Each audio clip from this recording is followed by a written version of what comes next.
So I've got a new background and I'm kind of like playing with my camera and kind of being up closer because my camera's not focusing well because the light reflecting off the background is kind of doing some weird thing. And I do not have a viewfinder, so I'm literally like sticking a mirror behind the camera to make sure that I'm in focus. But yeah, welcome to Face of Fiction. Sorry for the very long wait for this video. Unfortunately, life got in the way. I would like to blame the planets and them going into, what is it? Retroactive? That's not right.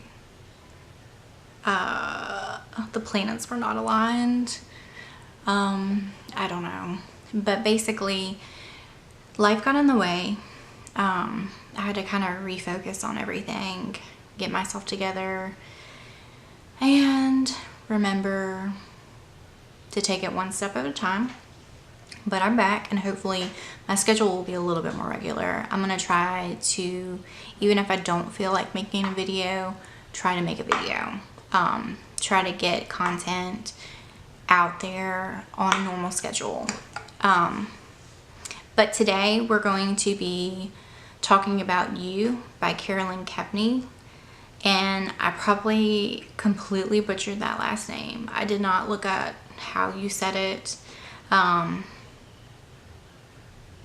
Sorry. But I actually decided to read this book after seeing the Lifetime promo for the series. The series has Penn Badgley and Shay Mitchell in it. Not a huge Penn Badgley fan. I can't even say his name. But I do like Shay Mitchell. However, the series looks really good. So I'm kind of excited to watch it. Of course, I missed the first episode because I was too busy reading the book and I didn't want to see the series until I read the book. But if you have not read this book, go out there and buy it. Please buy it. It was amazing. I devoured it in like 2 days. I was sitting on the couch and telling my husband, you cannot talk to me right now. I've got to finish. I've got to see what happens. I've got to see how this ends. So the book basically starts out with Joe, who owns a bookstore, or runs a bookstore really, and you can immediately tell something is not right with Joe, just in the way that he talks. He's very Tyler Durden, kind of like, his stream of conscious like doesn't have a filter, doesn't recognize, what is the word? Repercussions. He gets fixated and obsessive over things, and basically he meets a girl named Beck who comes into the bookstore and he immediately becomes obsessed with her. He inserts himself into her life. He has to find out everything about her. And Joe comes in contact with 3 major obstacles in the form of people. The first one being her on again, off again kind of fling named Benji, who kind of reminds me of Scott Disick, whatever the hell his name is. But that kind of hipster, wealthy, playboy-esque kind of guy. Whatever. Not my style. But it's kind of humorous to see how Joe deals with Benji, because Joe immediately like sees through his shit, and Joe's way to cut through all that is to stick Benji in a cage down underneath the bookstore and give him a test of the books that he supposedly has read, basically calling him on his bullshit. And obviously Benji does not pass.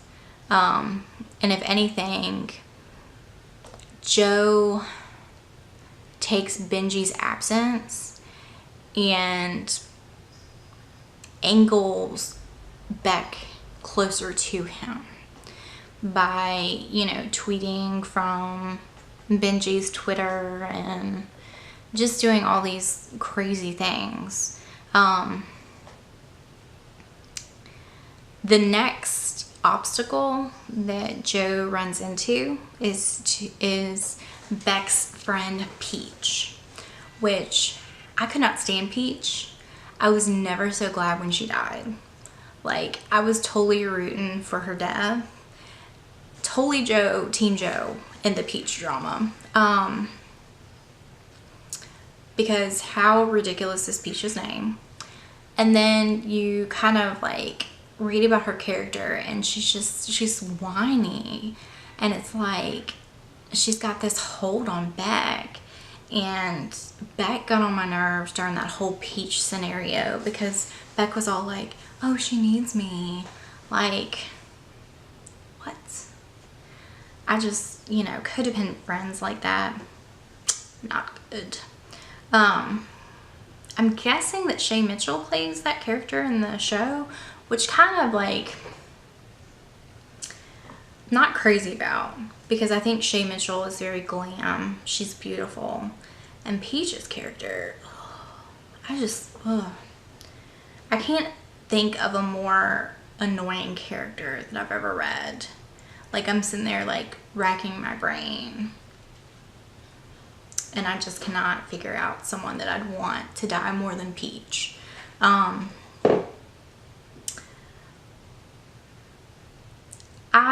kind of foresaw the whole Peach and Beck drama. Like, I kind of had a feeling that that's where that was going to go. I don't know. There's part of me that doesn't want Shay typecast, but at the same time, like, I'm a huge fan of her and I hope she plays in everything. You know, I'd want her cast in everything. But Peach dies, I want to say in the same way that is referenced with Virginia Woolf, if I'm not mistaken. I could be very wrong. Someone died that way. A writer died that way. And I can't think of maybe, that's gonna bother me. A writer died that way. Because I remember thinking, that's such an odd way to die.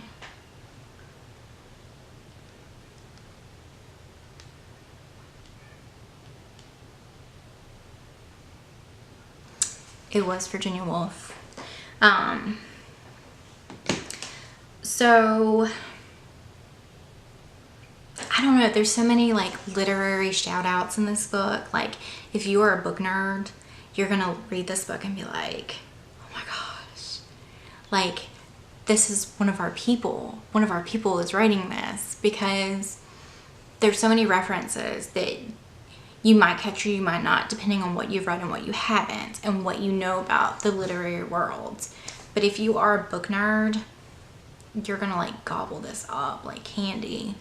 The last obstacle happens to be a therapist named Dr. Nikki, and his character got on my nerves too. Like, all I could think about, I was totally Team Joe this whole book. I was like, what are you doing, Joe? Why are you with these people? Oh my gosh, you're like the best character out of this whole book. But Dr. Nikki is a therapist that Beck starts to see after Peach's death to kind of like get herself back to where she needs to be. And basically, there's a whole thing having to do with Dr. Nikki and Beck. And Joe even goes to the point of going to Dr. Nikki to kind of get things taken care of. Basically to keep an eye out on Beck. And to, I guess, assess the whole thing. And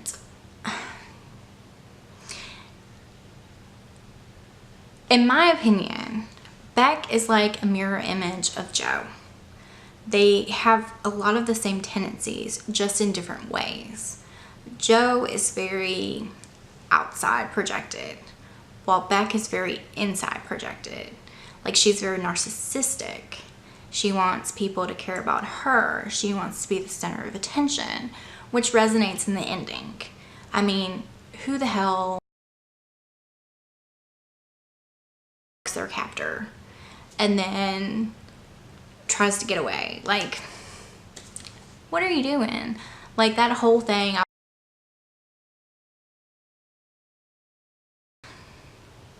It was a book that I really enjoyed, especially lately, because lately I've been in a rut where I've read book after book of like happy ever after.